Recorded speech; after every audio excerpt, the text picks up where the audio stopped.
Anyway, so thank you guys for joining. So this is Generation Conversation with AVK, the podcast that we've just started. Joined today by Chris and Ben, CEO and the founder. So thank you very much for your time today, guys. Really appreciate it. So we're going to kind of be going over kind of the basics of AVK, how it started, the vision of it, where it's going. And I guess to kind of start it all off is, Chris, what inspired you to start AVK, and kind of what was the original vision when you started AVK?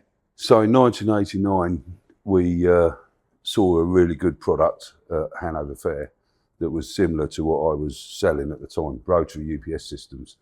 And the partner and I at the time thought, this is going to be great. We can enter this into the market, because there was only one of a competitor. And through that period, from April to December, we sort of formulated a plan, got the business together, formed the company. And then we signed up with a really good German company, great technical engineering, a lot of it before their time, family-run business, and they had some great products. So we started off with rotary UPS systems, we had relay protection products, and everything associated with power generation. And we entered the market, and that was the time when it was really the first data centers were financial houses. They had maybe 3 data centers, this triangulation type arrangement, and they were putting in big IBM 3090 computers that required loads of power, special power at 400 hertz, so there was converters involved as well. And that was really the start of it. We were also doing commercial business for buildings, hospitals, defence. And it started off small beginnings. And that just gradually progressed, and we were selling UPS, rotary UPS, but we very quickly recognised that whenever there was a UPS system installed, there's always a generator. So we formed a relationship with a French company that were building generators on a large scale, and we started trading in the generator market as well.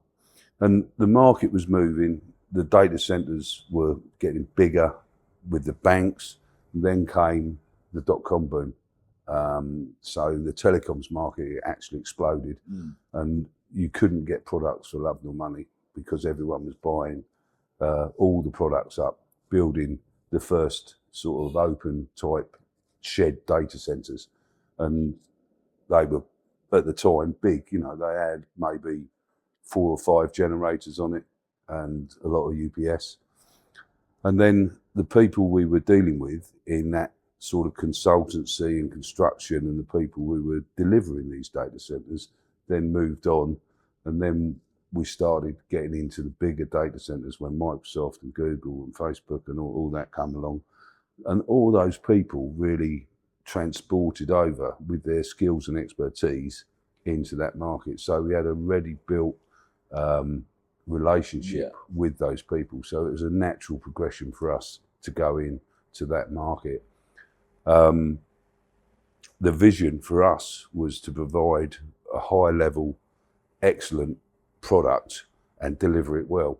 And that was our initial concept. And I think those desires have carried through to the latest level in AVK. We want to provide best of breed products. And because we're not manufacturing those products, it allows us to go around the world and look for new technology and introduce that into our markets. Is that something you set out when you found the company? Was it something that was kind of like the base of what you wanted the business to be? It's always been a relationship driven company. So those relationships that we've had from old have carried through, and it's building up a trust with the client base of, we can go to AVK and they will deliver that job for us, both technically, on time, on budget. And that's the mantra that we've carried through to where AVK is today. In terms of how AVK has changed over the years, what milestones stand out to the both of you? The milestones that really stick out for me is definitely the gas. Like, that's changing a market, right? But you entering into Europe was a big moment for AVK. Like, moving away from being sort of a very regionalized business to which mainly operated around London, to now having over 50% of our revenue seen in Europe, has really sort of transported the business to a completely different level. Yeah. And that marker really does change the business quite a bit. Like the business dynamic is so different. Like what you have to think about, the challenges, like that's the marker that sticks out in my head, because it is so challenging to take those steps and be successful and sort of solidify yourself as a European player. We touched on the gas. I think that was a big, bold step for us. Difficult to be one of the first people to do what we've done is amazing, and it's not been without its issues. Like, it's really tough. Like, being the first is always tough, but I think that's something that sort of my dad described, it's something that we sort of pride ourselves on. And I suppose the last big marker for me would be just the tipping point in people. We've scaled up over the last 3 and 4 years, just the number of people. Once you hit a certain size, just the way business operation has to change is it's like night and day. You go from a family run business into still a family run business, but having to sort of try and think with a big business mind and make sure our clients are getting the same love, but we're still having to sort of deliver multiple projects. And that's a big change, and I think we've coped with that really well as a business. Like, I think that's something that we've managed to hire at the right time, and implement sort of the right systems and process. So they're sort of the probably internal bits that probably most people don't see. That when you're in the business, you really do sort of just feel like, wow, this is different. So yeah. And we've retained those family values, even though it's scaled up immensely. When I was running the business full time, we probably had 80 staff. We're now 350, but we have retained that family value. But we've had to run the business slightly different. And on the point of Europe, we had the desire to grow, but the customers also had the desire to take us with them. They were happy with what we were doing in the UK, and they had the desire to take us into Europe, asking us to deliver those jobs. And it hasn't been without its challenges, has it? Yeah, but that goes back to its relationship piece. I think the data center industry is still not that mature. Like I've been in the business for 13 years. Like, obviously the business has been here for 36 years, but the data center business is still maturing, and it relies on relationship and trust to actually deliver these things, because it is fast paced, it is hard, and some of it is new. And I think our success in Europe is testament to our approach to fostering those relationships, both with suppliers that support us in those areas, but also with the clients, that they understand that, even though it may be tough sometimes, we're going to sort of pull through, and we'll work through. Stepping into the role of CEO, how did you approach continuing the legacy while setting your own direction? Obviously, your father Chris kind of set up the precedent that is made the company what it is today, and I guess giving you the platform to go and move forward in the direction you're going. I think for me, stepping into the CEO role was obviously a big step. Like, I've been at ABK 13 years. It's my first ever role. My first ever job. I suppose I'm lucky that I've had exposure to a lot of areas in the business. I've also had a lot of people, sort of including my dad, that have helped sort of shape my view. And I would say that we're quite aligned, I suppose, in the journey. And I think over the 13 years of sort of working with, when you're working with your dad for 13 years, there's an element of trust there. And I think it was kind of a natural point, wasn't it? That we got to where we could see the business was going to grow, the amount of work, effort, etc., that was needed to sort of keep that sort of moving. Probably very different times of our lives, I suppose. Exactly. And it was kind of that natural progression. And really fortunate to sort of have the opportunity and also be trusted with the opportunity. You know, there's been things that I've probably done, you know, like we talk about the gas stuff, that could be seen as inherently risky in a business, but it's allowed us to take that next level up. So yeah, it's difficult. Like every day's difficult. Running a business is difficult. But yeah, again, really fortunate that I've got people in the business and externally to the business that have bought into me to make that job a little bit easier. Yeah. You know? And I think the foundations that you experienced and the way you came into the business and worked through every department, you saw how commissioning works, how service works. You went out with these guys and you actually saw it for your own eyes. Over that period, you gather a wealth of experience that you can apply yourself in decisions that you make. It makes it relatable, doesn't it? Yeah, it does. So I think that was invaluable, and I think that sort of concept has carried through in probably our training plan for people within the business now. And I think it's belief, isn't it? It's those people that actually have. There's people that 13 years ago when I started at AVK, I was on site with them, either servicing or commissioning generators. They're still in the business now, and they're sort of so important to my sort of formative years in AVK that, and it's great that I believe that I still have a really good relationship with them, and that they sort of buy into the vision and are really interested into the AVK journey, which is pretty unique, I think. I don't think there's many businesses that can really show that. 100%. I mean, it's also fair play that you guys worked so closely over 13 years. I could not work with my dad for more than probably 2 days before we'd be at each other's necks. So kind of moving on to the brand now, and obviously we rebranded last year, and the person who kind of led that's behind me, and I'm not going to give him too much praise. But AVK obviously recently rebranded. What does the new brand represent to both of you, and how does it connect with AVK's mission today? I suppose for me, the rebrand was important to give consolidation and focus to what our offer actually is. But it was really important as well that we had a nod to the legacy. So you'll see that the actual logo didn't really change, a slight change just to actually maybe give it a bit of a freshen up. That was really important. Like we touched on the relationship side, and AVK is actually its brand within the industry. You know, we never want to lose that, but you know, we sort of moved away from being probably a bit more of a product focused business and now into that solutions focused business, which I think we've always been a solutions focused business. I just don't think the way the market sort of potentially sees companies like AVK back in 20 years ago, it would be seen as a solution. But as you sort of grow and deliver more jobs, and your knowledge base and your skill set becomes more, you actually take on a broader piece of design, say, and you just naturally fall into that solutions bit.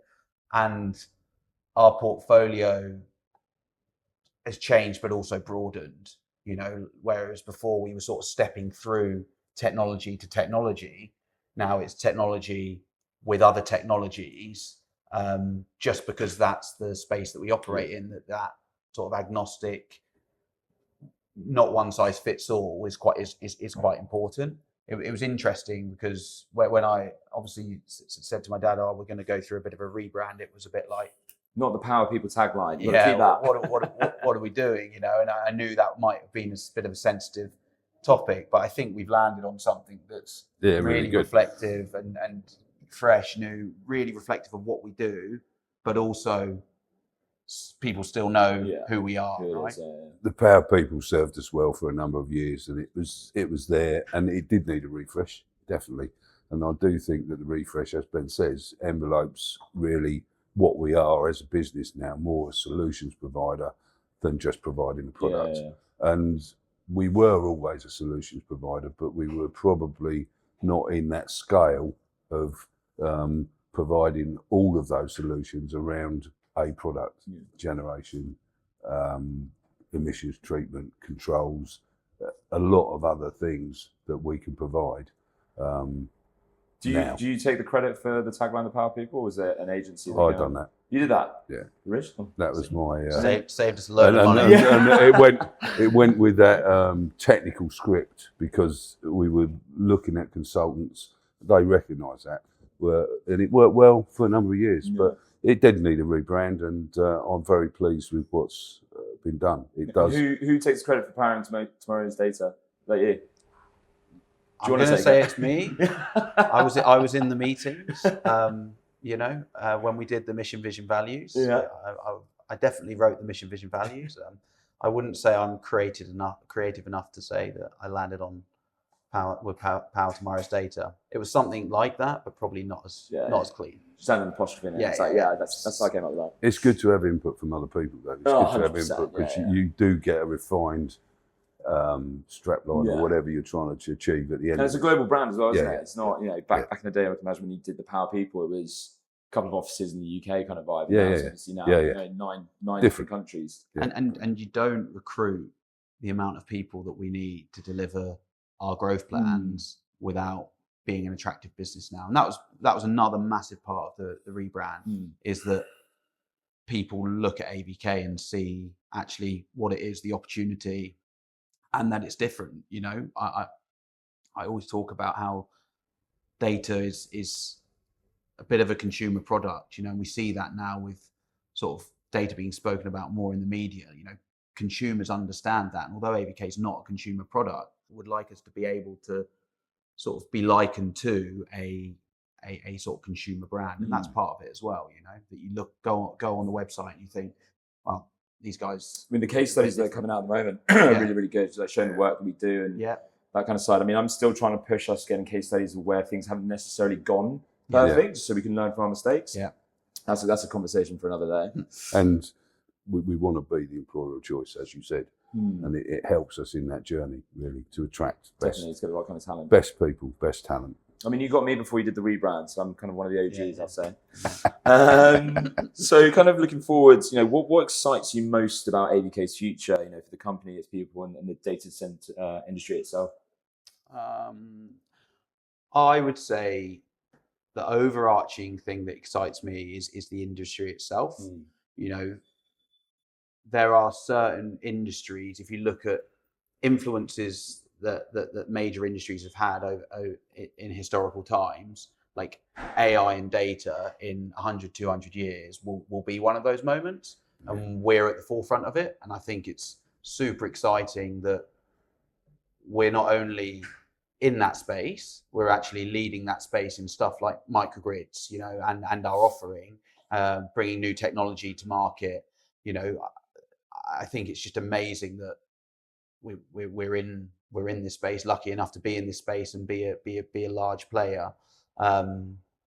Obviously, we have our ePod launch that we're starting that will complete that final piece of the puzzle. So we will be the business that can manage the whole power solution, from microgrid, prime power, standby, and the ePod in between, which is super exciting. It's another sort of big, bold step for AVK.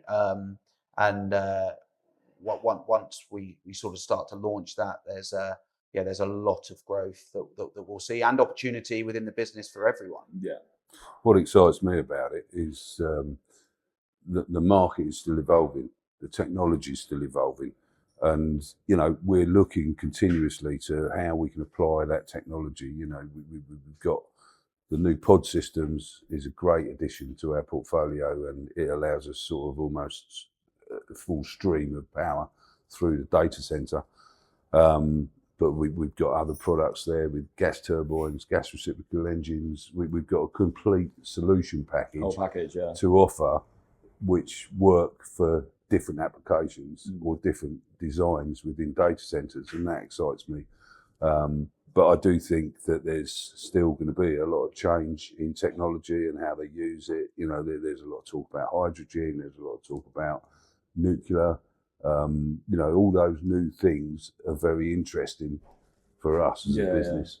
Is it still like a pinch me moment for you? Obviously starting the company 30, 35, 36 years ago to see where it is now and where it's going. Is this something you envisioned when you first started? I could never have dreamed that we would be we would be delivering 150 megawatt power stations powered by gas.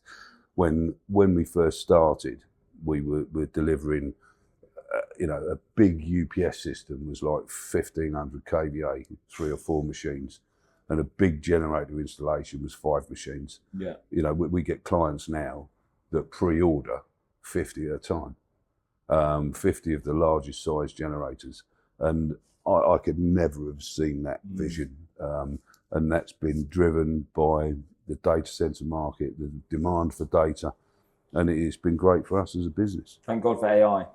Yeah. Well, what's next? Very true. If you look 10 years ago, AI wasn't really on the table, was it? No, not at all. It was all cloud and everything else that they were pushing for, and there will be something else around the corner. I think that the whole data center business has a lot of longevity in it because we haven't really seen the full effect of AI either. No, yet, we haven't. Still AI is still that sort of Yeah. talking buzzword. There's still a lot of thinking to happen around the deployment of AI. So even the growth that we've seen has been mainly cloud.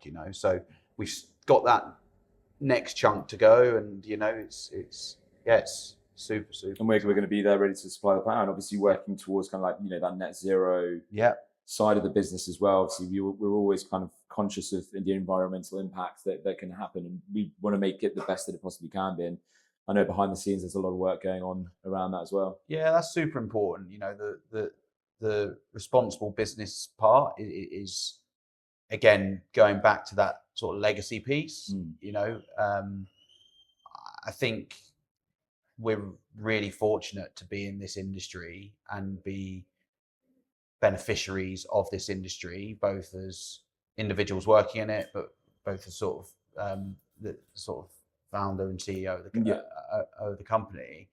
I feel that the data center market is at this inflection point where we need to ensure that everything is being done responsible, and we are driving to net zero, truly driving to net zero, and there is transparency and education around data centers.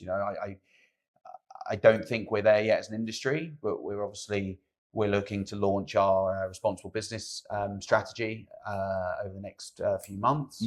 That will be pretty impactful. There's a lot of thought going into that, and how that aligns with actually practically what we do as well. It's not just this is what we think it should look like. It's actually how do we actually baseline, measure, and make change, and how do we bring our supply chain and our clients sort of on that journey, because I think it is a journey, right? Yeah. Data is required now. We're in it. Data is needed for society, but how do we ensure we do it responsibly?